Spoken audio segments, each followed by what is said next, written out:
प्रिय मुलांनो, आपल्या मराठीच्या तासात हार्दिक स्वागत आहे. इयत्ता 9वीमध्ये तिसरा पाठ आहे पाळण्यातले पाय. 9वीं क्लास में दूसरा सबक है मराठी का पाळण्यातले पाय. देखिए यहाँ पर इसके लेखक है राजा मंगळ वेढेकर.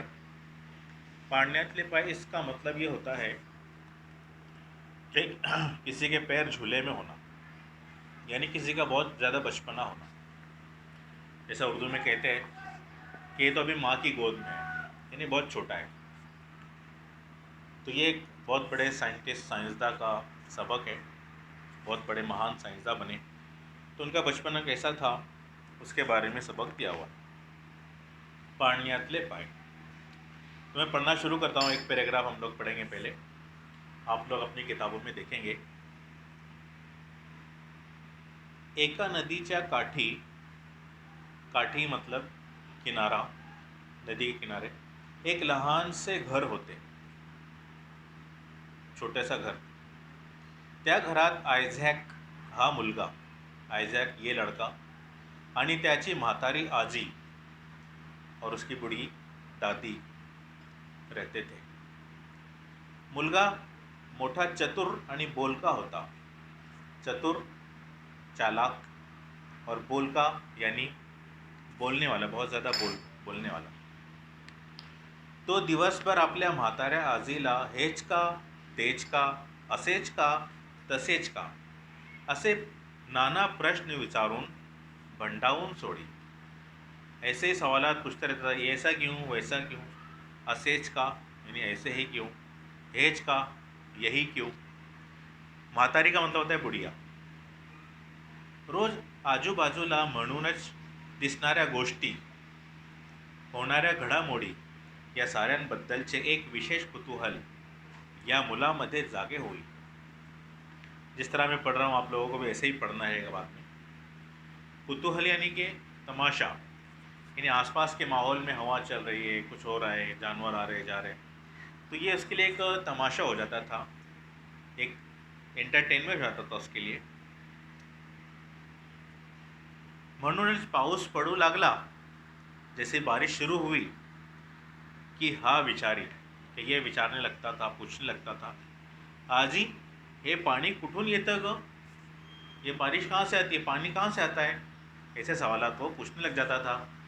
आप लोगों में भी किसी को आदत होगी एक दूसरे अपने बड़ों से बार बार सवालात पूछने की, और कभी कभी बड़े डांट भी देते हैं कि इतने सवाल क्यों पूछता है. ऐसी उस बच्चे की भी आदत थी. आगे बढ़ता हूँ मैं. जोरदार वाऱ्याने घराच्या खिड़क्या वाजू लागला. एक मतलब क्या हुआ, हवा तेज चलने लगी और घर की जो खिड़की थी धाड़ धाड़ टकराने लगी, खिड़क्या बजने लगी. ती ह्या विचारी, आजी वारा कुठे राहतो ग. वारा यानी कि हवा, हवा कहाँ रहती है.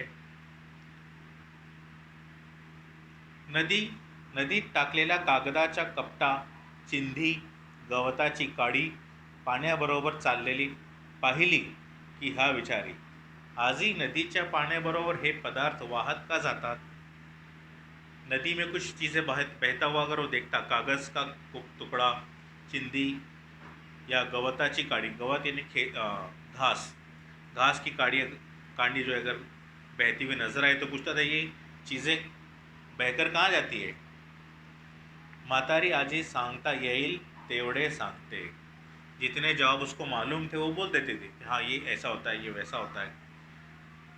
पण कधी कधी तिलाही माहीत नसे, अगर कुछ बातें उसको भी पता नहीं थी. अशा वेळी ती तरी काय सांगणार त्याला. अब अगर ऐसा वक्त आ गया कि उसको मालूम ही नहीं है कि ये चीज़ें क्या होती है, तो क्या जवाब देगी.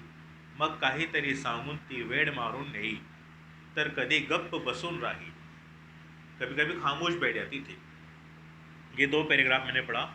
अभी आप लोग जो है इसको पढ़ेंगे और इसके बाद मैं सवालात लिखता हूँ ब्लैक बोर्ड पर, उसके आप जवाब देंगे. हाँ, तो बच्चों देखेंगे यहाँ पर आपने पैराग्राफ पढ़ लिया होगा, 2 पैराग्राफ. पहला प्रश्न है, नदीच्या काठी काय होते. नदी के किनारे क्या था। दूसरा प्रश्न आप लोग पढ़ो पहले। आयझॅकला कोणती सवय होती? सवय मतलब आदत। तीसरा प्रश्न पढ़ो। मुलगा कसे प्रश्न विचारत? लड़का कैसे प्रश्न पूछता था? इस तरह से आएगा। चौथा प्रश्न आप लोग पढ़ेंगे पहले। खिड़क्या का वाजू लागल्या? खिड़कियाँ क्यों बजने लगी? खिड़कियाँ क्यों बजने लगी? अब देखिए, इन चारों सवालात में सवालिए जो अल्फाज होते हैं उन पर ध्यान दीजिए। जैसे उर्दू में होता है हमारे क्या, क्यों, कैसे, कौन। इसको ही मराठी में क्या यानी काय, कोणती यानी कौन सी, कसे कैसे, का यानी क्यों। काय, कोणती, कसे, क्यों, का। ये 1 2 3 4 अल्फाज मैंने अलग अलग अल्फाज से सवाल बनाया। इसी तरह से आप लोगों को भी जब किसी पैराग्राफ के सवाल बनाने के लिए आता है तो आप ऐसे ही अलग अलग इस्तेमाल करके सवालात बनाएंगे। अब इनके जवाब देख लीजिए एक बार। नदीच्या काठी लहानसे घर होते। आयझॅकला प्रश्न विचारायची सवय होती। मुलगा हेच का, तेच का, असेच का, तसेच का असे प्रश्न विचारत। खिडक्या का वाजू लागल्या? खिड़कियाँ जोरदार वाऱ्याने वाजू लागल्या। वाऱ्या मतलब जोरदार हवा की वजह से बजने लगी। ये आपको सवाल भी लिखना है, जवाब भी लिखना है, और जो नहीं समझा वो मैसेज करना है। हाँ प्यारे बच्चों, ये देखेंगे यहाँ पर पाळण्यातले पाय, इसको हम हिंदी में पालना भी कहते हैं उजले को। एका नदीच्या काठी किनारे पर त्या घरात आयझॅक हा मुलगा आणि त्याची म्हातारी आजी, उसकी दादी के साथ वो रहता था, हमने देखा। तो इन अल्फाज के मायने लिखेंगे आप लोग। काठी यानी किनारा, म्हातारी बुढ़िया, बोलका बोलने वाला, वो जो लड़का था बहुत चतुर था और बोलने वाला था। दिन भर अपनी दादी से, आजी को दादी कहते हैं, लिखेंगे। और हेज का, तेज का, असेज का, तसेज का सवालात बहुत पूछता रहता था। हेज का मीनिंग है यही क्यों। ये आप लोग 2 कॉलम बनाएंगे अल्फाज मायने के और उसमें लिखेंगे। तेज का वही क्यों, वही क्यों। असेज का ऐसा क्यों, तसेज का वैसा ही क्यों या वैसा क्यों। ऐसे नाना प्रश्न, नाना मतलब बहुत सारे विचारता था वो, बहुत सारे प्रश्न पूछता था। भांडा उन परेशान करके छोड़ देता था। आसपास में दिखने वाली दिसणाऱ्या गोष्टी, दिसणाऱ्या मतलब आजूबाजू नज़र आने वाली चीज़ें, होणाऱ्या घडामोडी, तब्दीलियाँ या साऱ्यांबद्दल, इन सब के बारे में ख़ास एक तमाशा उसके लिए बना हुआ था कि ये ऐसा क्यों हो रहा है, वैसा क्यों हो रहा है। बारिश होती थी तो पूछता था ये बारिश कहाँ से आ रही है। कुठून का मतलब होता है कहाँ से। पाणी कुठून येते ग। जोरदार वाऱ्याने घराच्या खिडक्या वाजू लागल्या। जो खिड़कियाँ थी जोरदार बजने लगी। तो विचारता था, पूछता था ये हवा कहाँ रहती है। इस तरह उसकी आदत थी। नदीच्या पाण्याबरोबर पदार्थ वाहत का जातात, जैसे कागज़ के टुकड़े हैं, देखें यहाँ। चिंदी यानी फटा हुआ कपड़ा, गवत यानी घास, देखिए लिखा हुआ है, इसको आपको लिखना है। देखिए तमाशा, कहाँ, ये सारे अल्फाज के मीनिंग आप लोगों को लिखना है। तो ये सब चीज़ें पानी के साथ बहकर जा रही थी तो उसको अजीब लगा। म्हातारी आजी सांगत येईल तेवढे सांगते, जितना समझता था उतना बोल देती थी। पदार्थ का मतलब मादा भी होता है, चीज़ें भी होता है। माहित होना, मालूम होना। अशा वेळी तरी काय सांगणार, उसको क्या बोलेगी, इसके पास कोई जवाब नहीं बचता था। अगला पैराग्राफ देखेंगे। पण या मुलाला मात्र चैन पडत नसे। उसको चैन नहीं पडता था की कुछ ना कुछ सर्च में रहता था. त्याच्या शंकेचे बरोबर उत्तर मिळाल्याशिवाय त्याला समाधान लाभत नसे. शंका यानी कि शक. जब तक कि कोई शक या सवाल उसके दिल में होता था, उसको जब तक कि पूरा जवाब नहीं मिल जाता, उसको चैन नहीं पडती थी. समाधान, इत्मीनान. त्यासाठी तो मग शेजाऱ्या पाजाऱ्यांकडे, पड़ोसी के पास जाकर सवाल पूछता था. कभी कभी तासन तास, घंटे घंटे, कई घंटे आभाळाकडे टक लावून बसे. टक लावून बघना यानी कि एक जैसे देखना. ये मुहावरा है मराठी का वाक् प्रचार. मैं आपको वाक् प्रचार की लिस्ट दूंगा, फ़ोटो भेजूंगा. आभाळाकडे यानी कि आसमान की तरफ. आभाळ, आसमान. तर कधी नदी किनारी तहान भूक विसरून जाईल. तहान भूक यानी कि भूक प्यास. विसरून जाणे, भूल जाना. एके दिवशी तो असाच खडकावर नदीच्या पाण्यात पाय सोडून बसला होता. पैरों को छोड़कर नदी के पानी में खड़क यानी चट्टान पर बैठा था. घरात म्हातारी आजी जात्यावर धान्य दळत होती. जात्यावर यानी कि जो पत्थर की चक्की होती थी, उसमें वो अनाज को पीस रही थी. त्याचा घुर्र घुर्र आवाज येत होता. उसका आवाज आ रहा था. मुलाचे कान फिरत्या जात्याच्या आवाजाकडे नी डोळे वाहत्या पाण्याकडे होते. उसका आवाज़, उसके ध्यान दो तरफ चला गया. कान चक्की के आवाज़ की तरफ और आंखें, डोळे यानी आंखें बहते पानी की तरफ जाने लगी. चटकन त्याच्या मनात आले, हे पाणी दगड गोट्यांनाही आपल्या बरोबर वाहून नेत आहे. ये पानी अपने साथ साथ पत्थरों को भी अपने साथ बहा कर ले जा रहा है. नेत आहे, ले जाना, नेणे, ले जाना. एवढी शक्ती जर या वाहत्या पाण्यात आहे, तर मग याच्याकडून आणखी काही काम का करून घेऊ नये. जब पानी में इतनी ताकत है तो हम इससे दूसरे काम भी तो ले सकते हैं, ऐसा उसने सोचा. ठर ले, अब फैसला हो गया. अब उसने क्या किया, फैसला कर लिया कि अब ज़रूर इस पानी से कुछ न कुछ काम अपने को लेना है. अब उसने मनाशी निर्णय पक्का केला. निर्णय यानी फैसला. निर्णय का मतलब लिखेंगे फैसला. तो ठरला, घरी गेला, घर गया. त्याने आपली पुरचुंडी काढली. सामान की थैली निकाली.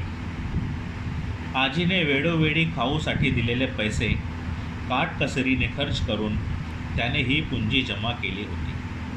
पूंजी का मतलब जो कुछ पैसा जमा किया था उसने, वो अपने खर्च के पैसों में से बचा कर किया था. त्या पैशातून त्याने काही वस्तू खरेदी केल्या. उन पैसों से कुछ चीज़ें खरीदा. नदी किनारी खडकावर बसूनच त्याने एक चक्र तयार केले. वहाँ बैठकर उसने तार वगैरह से गोल चक्र तैयार किया. ते चक्र त्याने का सड़ईला जोड़ ले. ऐसा एक चक्र बनाकर उसने बीच से सलाख के अंदर जोड़ दिया और उसकी ऐसी शक्ल बन गई. इस तरह की शक्ल बनी, एक गोल दायरा और उसमें एक सलाख. चक्र तैयार करके इसने सलाख के साथ जोड़ दिया. सड़ई को सलाख कहते हैं. पाण्याच्या जोराने चक्र फिरेल. जब पानी चलेगा तो उसके ताकत से चक्र घूमेगा. अशा रीतीने, इस तरीके से त्याने प्रवाहाजवळ बसवली. पाण्याच्या प्रवाहाचे चक्र फिरू लागले, तशी सड़ईही फिरू लागली. जैसे वो घूमने लगा, उसके साथ सलाख भी घूमने लगी. चक्र फिरते पाहून त्या मुलाला एवढा आनंद झाला कि तो धावत धावत घरी आजीकडे गेला. दौड़ते हुए अपनी माँ के दादी के पास आया और कहने लगा, आजी आजी, माझे फिरते चक्र पाहायला चल. चल, मैंने कितना अच्छा चक्र बनाया, देख. आजी त्याच्याबरोबर गेली, उसके साथ गई. पण तेवढ्यात त्याच्या मित्रांनी चक्र तोडून मोडून टाकलं. उसके दोस्तों ने चक्र तोड़ के रख दिया, फेंक दिया. कारण तो एकटाच काहीतरी करत बसलेला पाहून त्यांना ते त्याच्यावर चिडलेले होते. उन्होंने देखा कि अपने साथ नहीं खेल रहा है, ये अपना अपना अकेला खेल रहा है, इसलिए उनको गुस्सा आया, उन्होंने तोड़ दिया उसके दोस्तों ने. असा त्यांनी राग काढला. राग का मिनिंग लिखेंगे गुस्सा.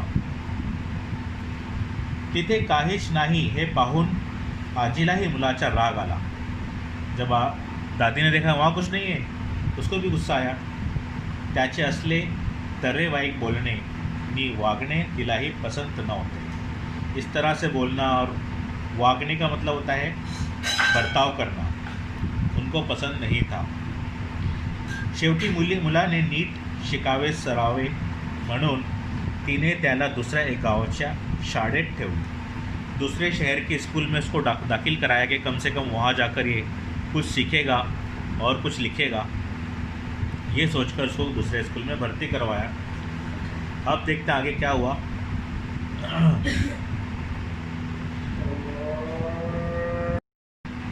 तो वहाँ ऐसा हुआ कि गुरुजी इस स्कूल में धड़ा समझा रहे थे, कोई टॉपिक समझा रहे थे. धड़ा यानी टॉपिक. तो ये लड़का बाहर खिडकी से देखने लगा. त्याच्याकडे गुरुजींचे लक्ष नव्हते. हे पाहून गुरुजींना राग आला. त्यांनी रागानेच विचारले, बाहेर काय बघतोस? गुस्से से पूछा उन्होंने, क्या देख रहा है? उसने कहा कि देखिए ढग कसे धावता आहेत आभाळात, बादल कैसे भाग रहे हैं, धावत आहेत, भाग रहे हैं. हवेत एवढी शक्ति आहे, हवा में कितनी ताकत है. ऐसा वो टीचर से कह रहा है कि वो बादलों को भी उड़ा कर ले जा रही है. सांग, हवेला हाथ वर करून म्हणजे तुलाच ती उडवून नेईल. सर ने कहा कि ठीक है, हवा से कहे, हाथ दिखाकर क्यों क्यों उड़ा रही है, उससे पूछ, वो तुझे उड़ाकर लेके चले जाएगी. सारा वर्ग खो खो खो खो हंसू लागला. सब हंसने लगे. लेकिन उसने अपनी आदत छोड़ी नहीं. त्याने छंद सोडला नाही. त्याचे विचारचक्र फिरतच राहिले. उसके सोचने की जो शक्ति थी वो काम कर ही रही थी. वो सोचने में मगन था.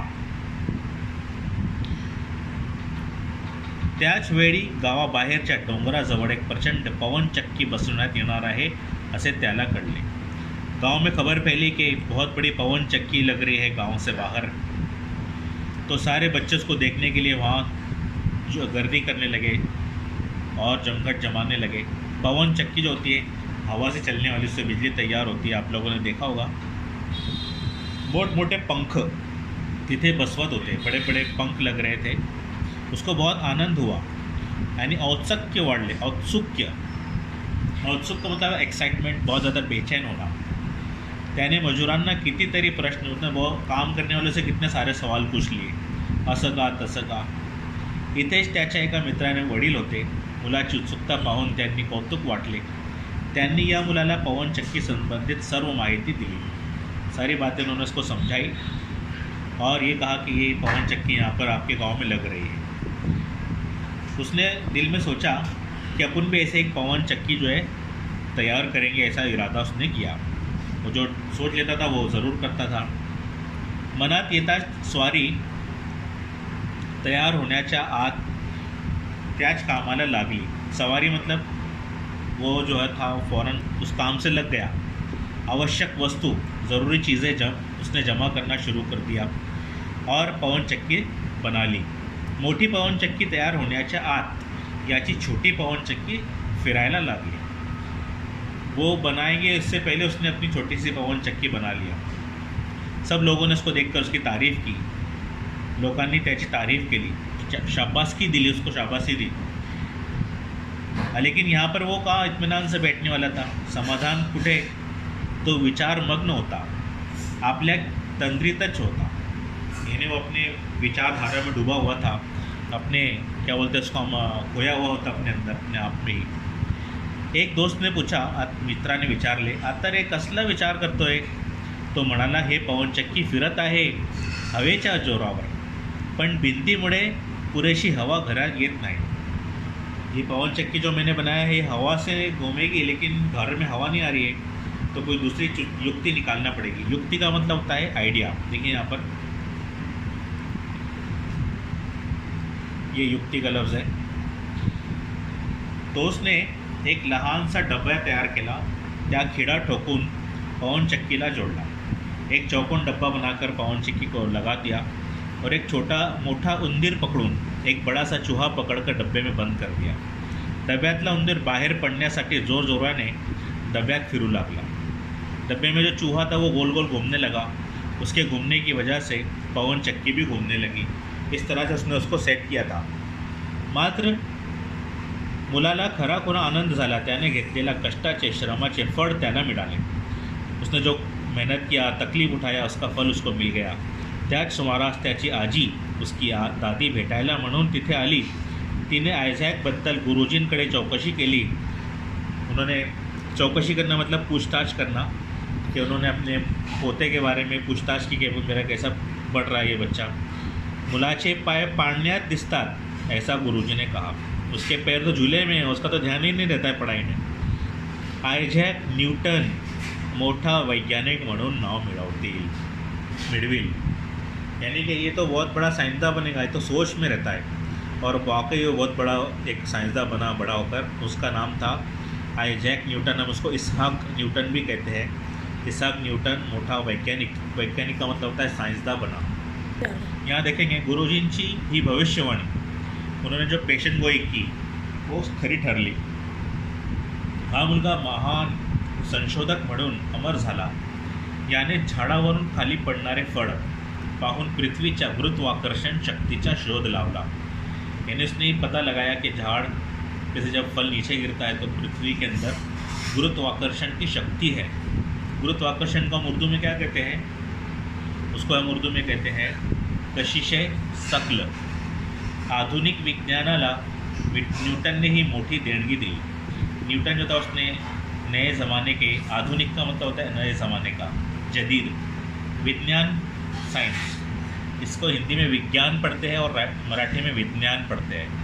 ये याद ध्यान रखना है ये इसके पढ़ने के फ़र्क को। हाँ, तो देखेंगे यहाँ पर हम अभी सवाल के जवाबात थोड़ा मुख्तसर में बताता हूँ मैं, आप लोग ध्यान से सुनेंगे। आयझॅकच्या खालील गुणांचे उदाहरण मिसालें लिखना है। आयझॅकचा चौकसपणा, चौकन्ना रहता था, उसके लिए क्या मिसाल है? पाण्याबरोबर सर्व पदार्थ का वाहतात। ये देखता था वो कि पानी के साथ सारी चीज़ें कैसे जा रही है, इसका ऊपर ध्यान था उसका। और दूसरा है आयझॅकचा बोलकेपणा, कैसे पानी पड़ता कि बहुत ज़्यादा बोलता था। तो आजूबाजूचे दृश्य पाहून विचारायचे, हेच का तेच का, यही क्यों वही कैसे सवालात बहुत पूछता था। इससे उसके बोलकेपणा हमको पता चलता था। इसके बाद ओघ तख्ता तैयार करना है, यानी कि फ्लो चार्ट। पहले क्या हुआ फिर क्या हुआ। तो पहले वाला दिया हुआ है, निर्णय पक्का करून पुरचुंडी काढली। और दूसरा लास्ट वाले भी दिया हुआ है कि उसने वो चक्र जो था पानी के साथ घूमने लगा। तो दूसरा आएगा काही वस्तु खरीदी के लिए, उसके पास जो पैसे जमा हो गए थे उनसे कुछ चीज़ें खरीदा। दूसरा आएगा चक्र तैयार के लिए, उसने तार वगैरह से चक्र तैयार किया। उस चक्र को सलाई के साथ जोड़ा, यानी कि सलाख के साथ जोड़ दिया। और फिर आएगा कि उसको पानी के बहाव के पास फिट किया, प्रवाह जवळ बसवले, और फिर वो पानी के साथ घूमने लगी। इस तरह से इसको फ्लो चार्ट को पूरा करना है। ये आप लोग लिखेंगे और फिर मुझे। इसके बाद देखिए अगला सवाल, आयझॅकचे खालील बाबतीतील विचार, इसके बारे में क्या विचार थे इसके, वो लिखना है अपने को। तो पहला है पाण्याबाबतचा विचार, पानी के बारे में क्या सोचता था। पानी आपल्याबरोबर दगडालाही वाहत आहे, पत्थरों को भी ले जा रहा है। हवा के बारे में क्या सोचता था, हवा आपल्याबरोबर ढगांना पड़वत आहे, ढग यानी बादल, अपने साथ बादलों को भी उड़ा रही है। अगला सवाल है खालील वाक्यातील आयझॅकचे कोणते गुण। ये 4 जुमले दिए हुए हैं, ये देखिए यहाँ, पहा ढगांनी कशी पडवत आहे ती। दूसरा, उंदराबरोबर डबाही फिरायला लागलो। तिसरा, मोठी पवन चक्की तयार व्हायच्या आत लहान चक्की तयार करावी। और चौथा है आजी वारा कुठे राहतो। तो इसमें चारों में कौन सी उसकी खुसूसियत नज़र आ रही है, वो 4 इसमें से चुनकर लिखना है। तो पहले में आएगा कुतूहल, यानी तमाशा। देखो देखो कैसे हवा को उड़ा ले जा रही है, ये तमाशा हो गया उसके लिए। और चूहे के साथ डब्बे में फिर पवन चक्की भी घूमने लगी, कि उसकी सृजनशील हुई, यानी कि उसकी क़ुव्वत बर्दाश्त, उसने बहुत देर तक के वो देखता रहा कि चूहा कब घूमेगा कब घूमेगा। इसके बाद तीसरे में जो था कि अपने को ये बड़ी चक्की तैयार होने से पहले अपने घर में पवन चक्की तैयार करना है, ये उसका कर्तव्य तत्पर, यानी कि अब उसकी जिम्मेदारी संभाल लिया उसने अपने आप पर, पक्का इरादा कर लिया। कर्तव्य का मतलब होता है फ़र्ज़ निभाना। और लास्ट वाला आजी, ये सवाल पूछा, जिज्ञासु यानी कि जुस्तजू, किसी चीज़ के बारे में जुस्तजू करना कि ऐसा क्यों हो रहा है, वैसा क्यों हो रहा है। तो ऐसे सवालात उसके दिल में थे। आगे का देखेंगे अभी हम लोग कि आजीला राग आला, कारण लिखा, उसकी वजह लिखना है। आजी को क्यों गुस्सा आया, क्योंकि वो बहुत ज़्यादा सवालात पूछता था। हाँ देखिए मैंने जवाब लिखा है यहाँ पर, आजी को गुस्सा क्यों आया, प्रवाह जवड़ चक्र न होते, कि जहाँ उसने पानी के प्रवाह के पास लेकर गया तो वहाँ चक्र नहीं था, ये देखकर आजी को गुस्सा आया। आजीने आयजॅकला दुसऱ्या गावात शाळेत का टाकले, दुसरे गाव के स्कूल में, त्याचे बोलणे आणि वागणे तिला पसंत न होते, उसका बोलना उसके बर्ताव उसको पसंद नहीं था दादी को, इसलिए उसने उसको दूसरे गांव में भेज दिया। अब यहाँ पर खालील वाक प्रचाराच्या म्हणीचा योग्य अर्थ शोधावं लिहा। तो क्या 2 चीज़ें रहती है, वाक प्रचार और मणि।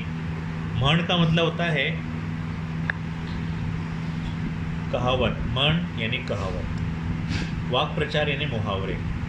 आप लोगों को उर्दू में फ़र्क मालूम होगा मुहावरे और कहावत का, कि जिसमें ने आता है करने, होने, जाने, खाने, पीने, तो ये जिसमें ने आ गया वो मुहावरा हो गया यानी वाक प्रचार। और जिसमें ने नहीं आया कुछ दूसरा लफ्ज़, जैसे दिस्ता, देखो ये यहाँ पे ये पहला वाला है चैन न पड़ने, ये मुहावरा है, वाक प्रचार है। तो इसका मतलब ये है अस्वस्थ होने, बेचैन होना, दोनों भी एक, यानी इसका अपने को मतलब 3 ऑप्शन दिए हुए वो सही चुनकर लिखना है।